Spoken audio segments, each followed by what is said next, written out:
Have you ever noticed how your brain takes a single, innocent, unanswered text and immediately turns it into a disaster movie?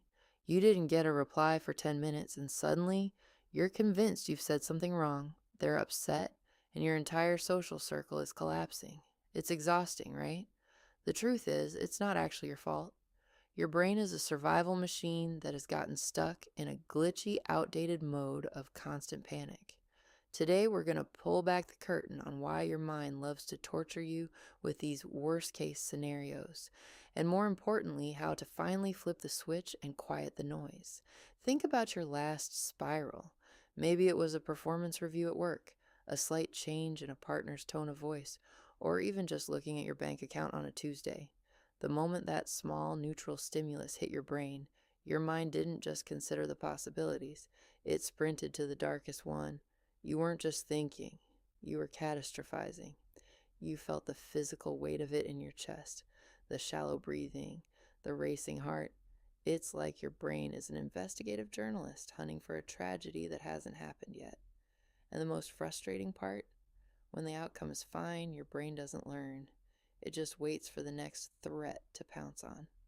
To understand why this happens, we have to go back, way back.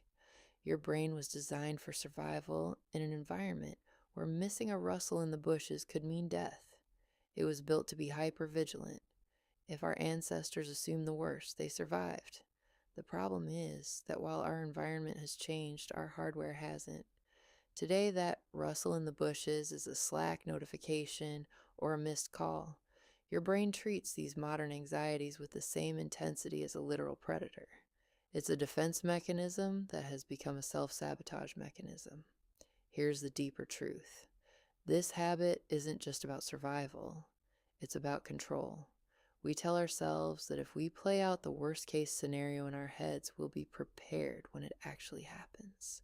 We think that by worrying, we are somehow shielding ourselves from the pain of surprise, but that's a lie. Worrying about a future catastrophe doesn't prepare you for it. It makes you experience the pain twice.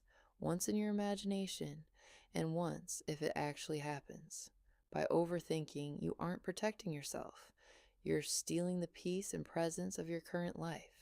Let's look at someone who stopped this. Let's call her Sarah.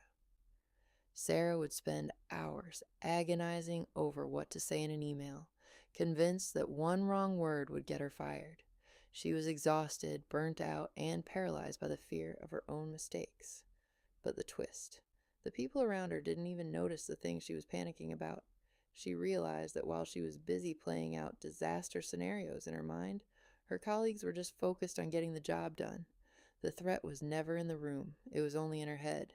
She realized she was the only one holding the pen for her own horror story. You don't have to keep living in this state of high alert.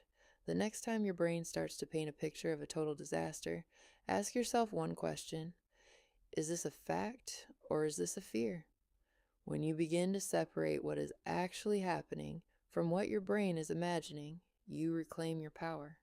You aren't your thoughts, and you definitely don't have to believe everything your brain tells you. Take a breath, acknowledge the thought, and let it pass. You've survived every one of your worst days so far. You'll survive this one.